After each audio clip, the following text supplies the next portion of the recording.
Hey, good morning. What's up? What's up, fam? All right, briefly, I want to share with you about something God placed in my heart this morning to share with somebody struggling this morning. Abstinence and celibacy. Abstinence and celibacy. Do you know what that is? That's when we're not having sex. That's when we're not engaging in sexual acts. That is when we are truly committing ourselves to God. Somebody today this morning is struggling with that, and you're sleeping with somebody, and I'm telling you this morning that you are literally blocking your blessings in the future, because from personal experience, me and my wife, Brenda, we were promiscuous prior to us getting together, prior to us meeting each other. Prior to that, we made up our minds. She made up her mind some months before meeting me, and I made up my mind like a month before meeting her that, you know what?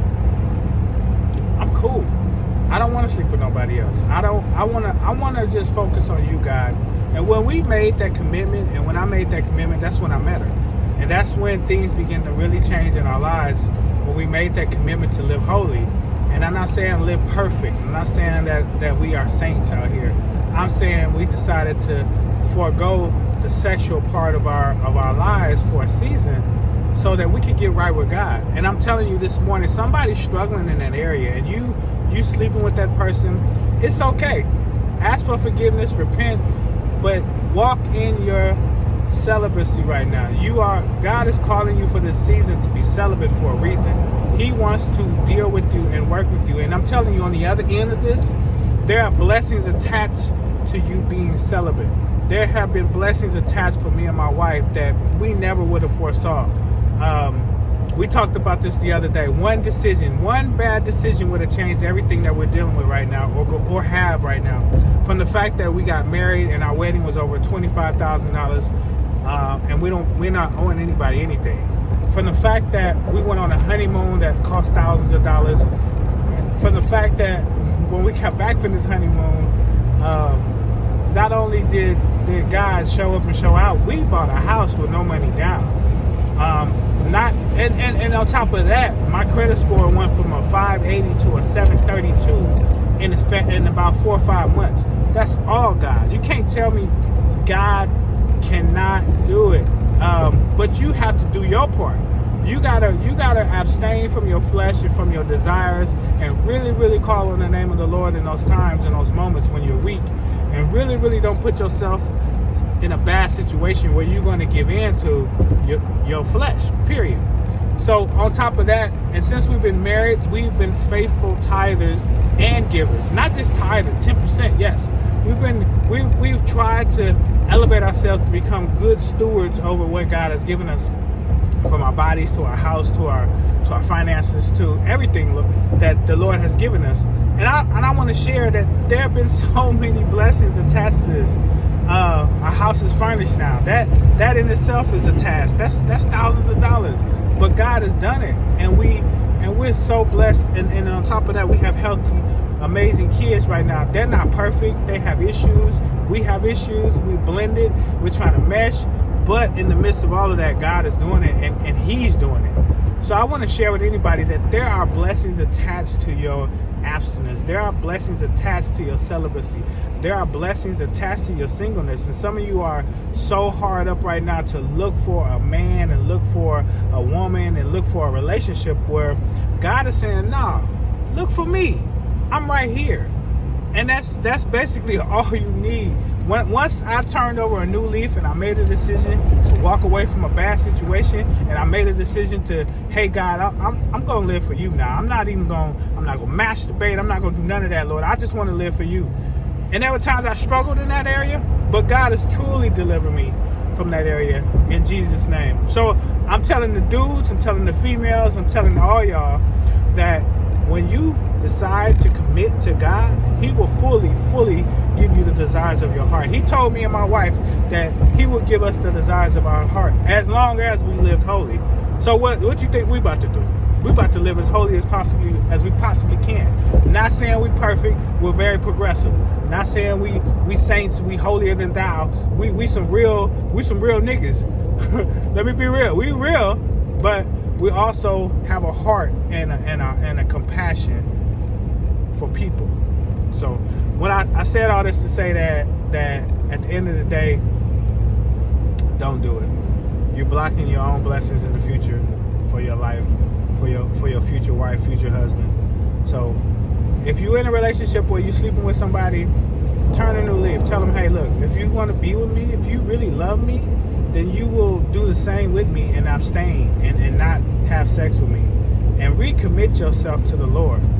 Recommit yourself. Once I recommitted myself to God, my life has not been the same. And there are people who are praying for this very thing. And I'm telling you, the only way to get it is to recommit yourself to Christ. Yee.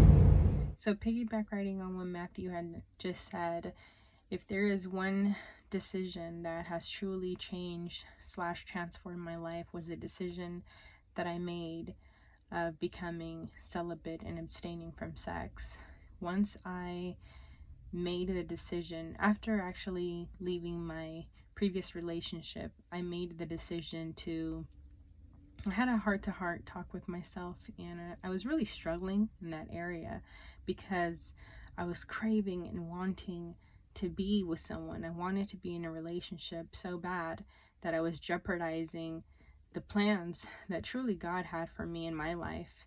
And once I made the decision, after leaving that relationship, I was like, I gotta be more than just someone's booty call, just to be real with you. I gotta be more than just bouncing from a man to another man. And I decided no more. Enough is enough. And I was cool. I felt there's gotta be another way to do this where I feel morally right, valued as a woman, as a human being, and appreciated. It doesn't have to be this way. And I will become celibate. I will abstain from having sex with the next person that comes my way, but until marriage. I made that decision. I don't want it until God shows me and brings me my husband, and he decides, and we decide to get married. So that was a decision that I had made between me and God. And literally like a month after making that decision, I met Matthew. And at the time, we were just friends. We had met him. I wasn't interested in him like that. We literally were just friends. He wanted to know more about church, and I was, giving him information about that, and it all formed a friendship. It all started with God. We used to sit on the phone and have Bible study together, and it really took God to deal with him and myself individually, and eventually speak to us this is the person I have for you. But it took a lot. It took prayer. Even after God was kind of giving me all these hints and signs, I was still doubting. I was still like, I don't know, Lord, is this really from you? But just in a nutshell, it's everything when you finally make the decision to just be tired of doing the same thing over and over. And once I decided, okay, enough is enough and no more, that is when you allow God to just open up the doors and bless you. And I'm not saying that once you do that, he's going to send him, as he did with us in a month or 2 months or whatever, or in a few weeks. I'm not saying that, but I'm saying once you know in your heart that you've committed to God and in your walk with him, things change. Things truly, truly change. It's truly amazing what God has done in our lives from the moment after we met to where we are now. So, hope this serves as a word of an encouragement for someone out there that is struggling. That I can definitely relate, because I was that person that was like, man, when will it ever happen for me? I see all these people getting blessed with just a significant other, a couple, someone to do life with, but I feel like I'm worthy. Why hasn't it happened for me? But when I got that relationship part down between me and God, and I made the commitment to follow him no matter what, that's when things changed. So be blessed.